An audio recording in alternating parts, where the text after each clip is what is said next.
Сегодня наша планета буквально просвечивается спутниками. Нас уже сложно чем-либо удивить. Тем не менее, постоянное зондирование поверхности приносит поразительные результаты. А что если я вам скажу, что еще в 15-16 веке людям о планете, ее недрах было известно гораздо больше, чем мы думаем? Казалось бы, как без всяких спутников ученые того времени знали такие факты, о которых современная наука узнала только в 21 веке? Привет, друзья! С вами снова из пространств геокосмоса Афанасия Кирхера Елена Топсида. А это значит, что я продолжу перевод его книги «Mundus Subterraneus. Мир подземный». Ссылка на фильмы, где я разбирала другие главы книги и представляла самого Афанасия Кирхера, будут в описании под видео. Сейчас я хочу предложить вам новые данные о Южном материке, в современности называемом Антарктида, а в переводе он звучит как Terra Australis Incognita, неизвестная Южная Земля или просто Южная Земля.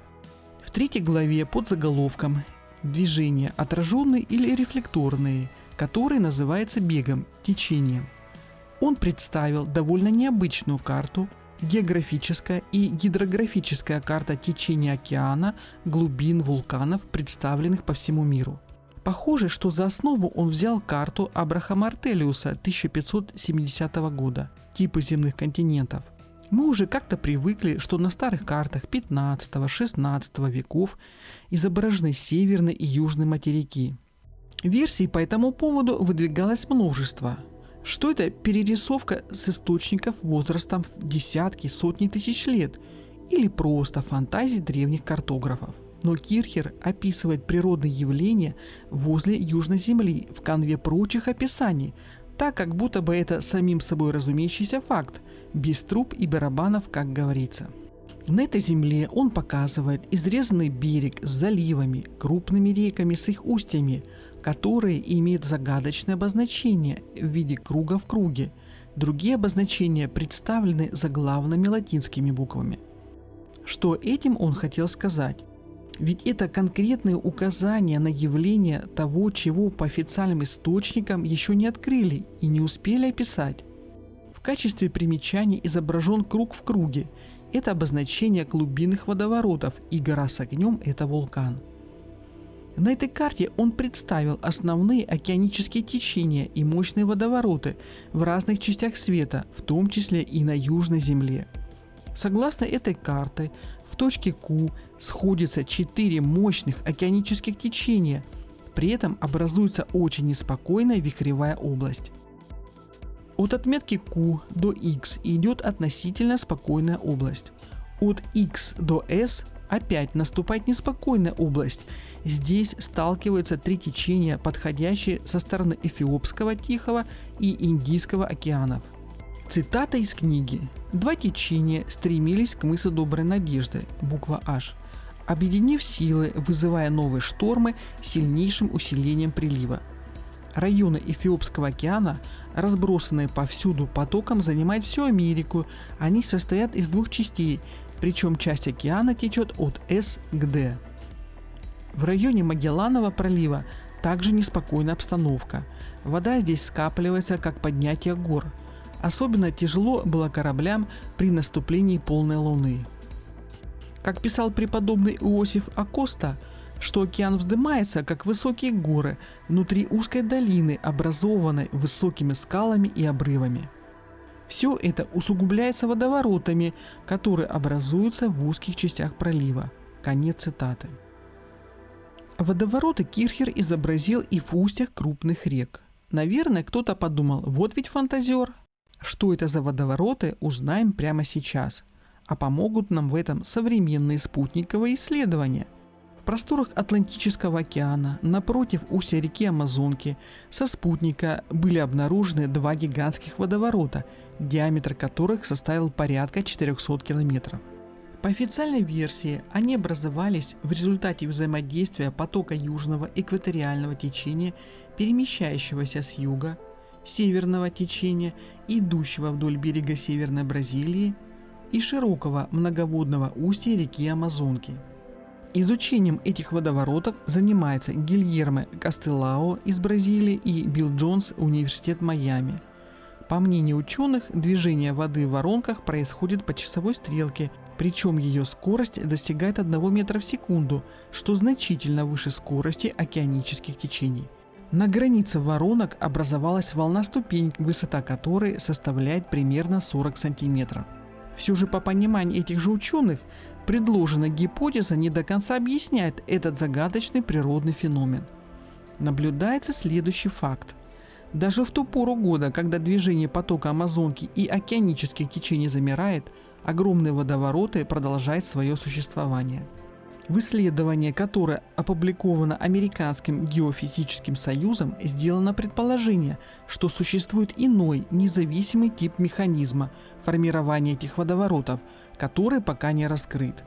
Вот вам и загадка 21 века, однако разгадку подобному явлению природы предложил ученый 16 века Афанасий Кирхер.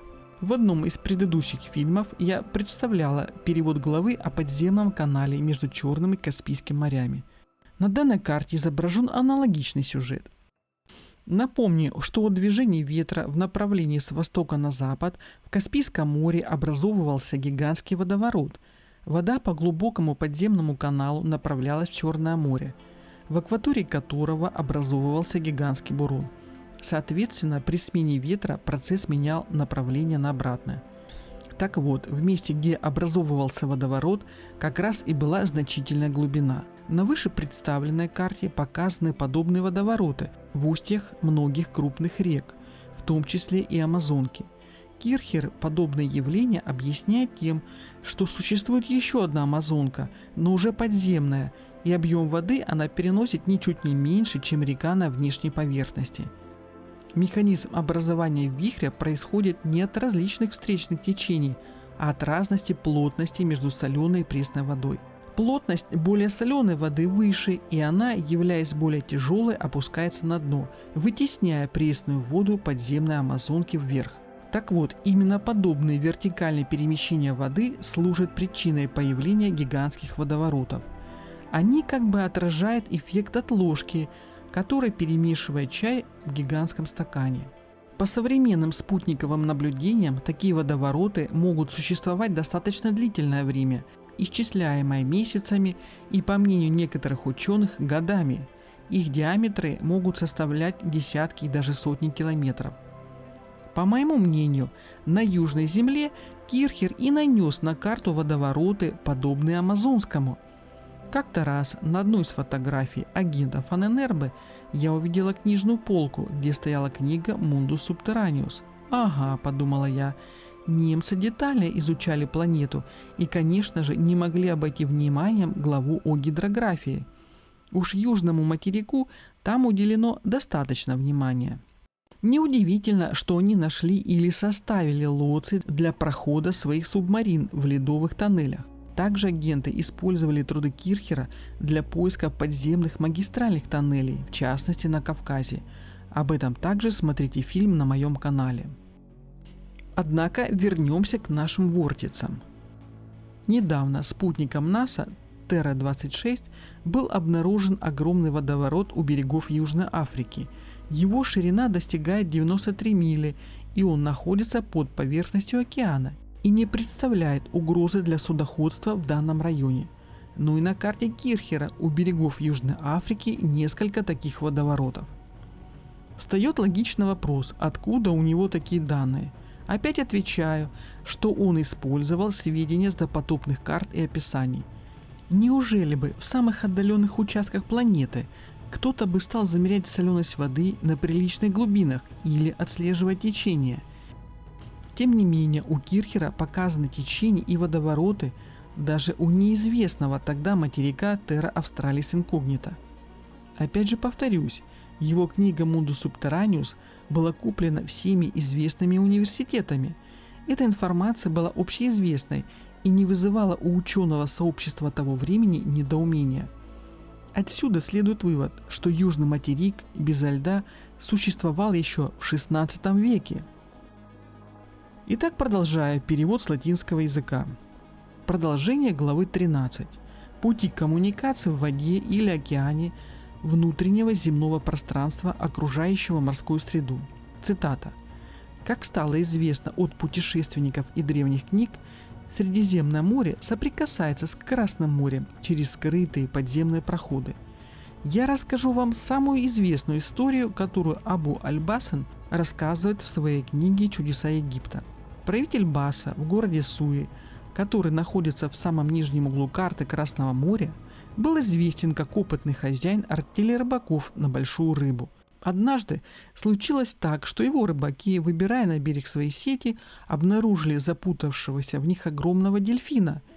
Термин обозначал всех крупных рыб. Вид всего морского зверя был так необычен, что Баса решил его заклеймить.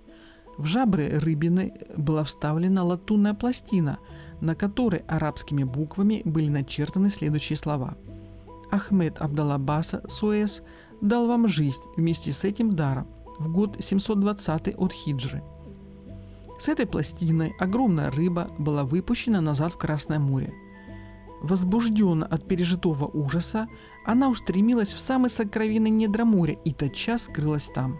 В том же году рыбаки в Средиземном море, недалеко от Дамиаты, занимаясь обычным промыслом, выловили множество незнакомых рыб. В итоге они вытащили на берег дельфина необычного размера. В его жабрах они обнаружили латунную записку, что сия рыба принадлежит Ахмед Басу. Узнав об этом, Баса признал, что это его письмо. Но то, как дельфин проник из Красного моря в Средиземное море, обеспокоило умы многих ученых мужей того времени. Ведь не мог же он проплыть вокруг всей Африки, дабы попасть в Средиземное море. Нашлось более разумное объяснение. Все были уверены, что дельфин попал с одного моря в другое посредством подземных ходов в каналах, которыми Средиземное море соединяется с Красным морем. Подобных случаев было предостаточно, поэтому ученые-мужи особо не удивились. Есть еще одна загадочная история. Известно, что Палестина славится своим асфальтовым морем, которое местные жители называют Мертвым морем. Туда впадает река Иордан, но стока с этого моря нет, и оно прогрессирует в своем обмелении. Однако есть явный признак того, что река выходит через невидимый подземный канал. Но в какое море дальше выходит подземный канал? Скажу, что мне стало известно из отчетов многих путешественников. На побережье Красного моря, где находится Аравийская пустыня, есть очень известное место под названием Эль-Тор, как показано на карте. Здесь недалеко от берега в воду попадает большое количество смоленистой жидкости битума. Такая информация поступала от паломников в Мекку. В то же время асфальтовое море генерирует большое количество битума. Он как-то появляется на берегу соседнего моря у Эль-Тора, хотя на всем окружающем берегу нет даже следов битумной массы. Таким образом, существует некая взаимосвязь между двумя морями через каналы в земле. Таким образом, Мертвое море имеет связь с Персидским заливом по каналу в 62 лье. На таком расстоянии само асфальтовое море находится от Красного моря. Конец цитаты.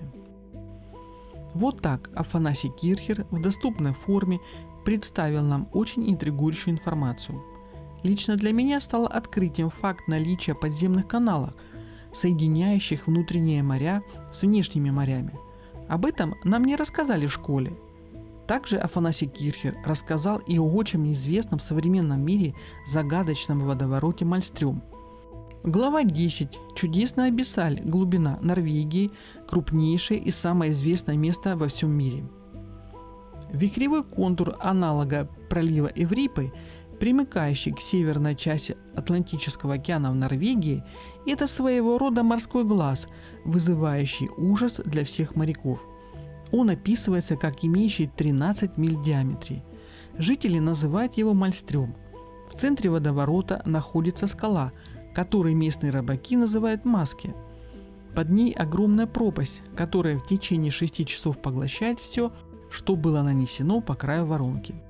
Во-первых, следует отметить, что имеется свидетельство Олауса Магнуса о том, что весь пещерный регион Скандинавии как-то связан с непостижимо протяженными каналами, которые соединяются с оконечностью Боднийского моря, Боднического залива и берегами Финских озер.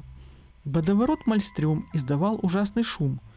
Олаус Магнус пишет, что когда люди приближались к нему, они делались глухими, словно ошеломленными и изумленными, и они должны были срочно удалиться, чтобы не почувствовать на себе влияние солнца Харона. Во-вторых, следует отметить, тот же Алаус пишет, что не только озера Норвегии, но и озера Швеции, которые они называют Венером и Веттером, друзья и кузены, имеют неизмеримую глубину.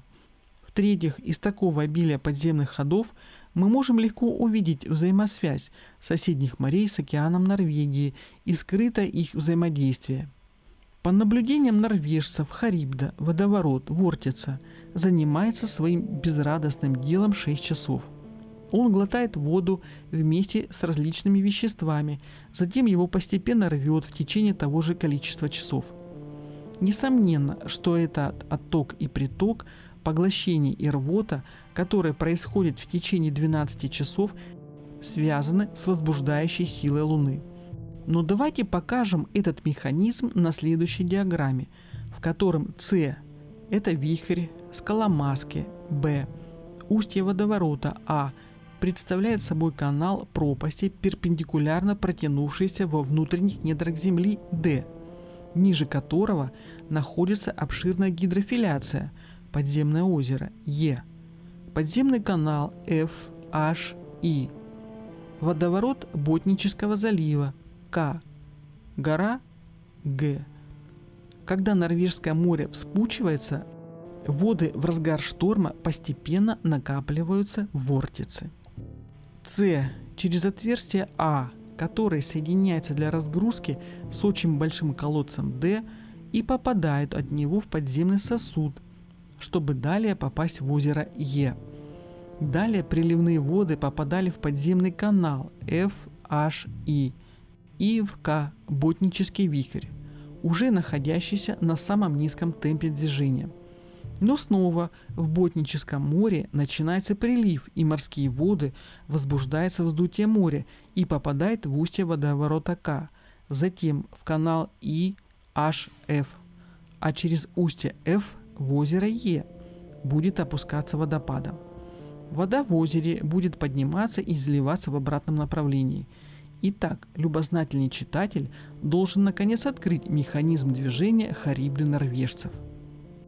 Многие мне возразят, что сейчас такого гигантского водоворота не наблюдается, но, похоже, Кирхер описывал работу водного механизма при уровне моря значительно меньше, чем сейчас. В притопленном состоянии все процессы передвижения водных масс по подводному колодцу, озеру, каналу выглядят не столь очевидными. Из всего вышесказанного следует вывод, что Кирхер представил обширную планетарную гидрографию до потопа первой половины XVII века. Сейчас мы наблюдаем восстановительные процессы, свидетельство тому странные водовороты, которые появляются в местах, обозначенных на карте Афанасия Кирхера и которые находятся при помощи спутников. Друзья, у кого есть возможность, окажите финансовую помощь каналу, и реквизиты будут в описании под видео. В свою очередь, я продолжу очень скрупулезную работу по переводу книг Афанасия Кирхера, ведь это абсолютно новый пласт информации. Ставьте лайки, подписывайтесь на канал. Всего доброго. С вами была Елена Топсида.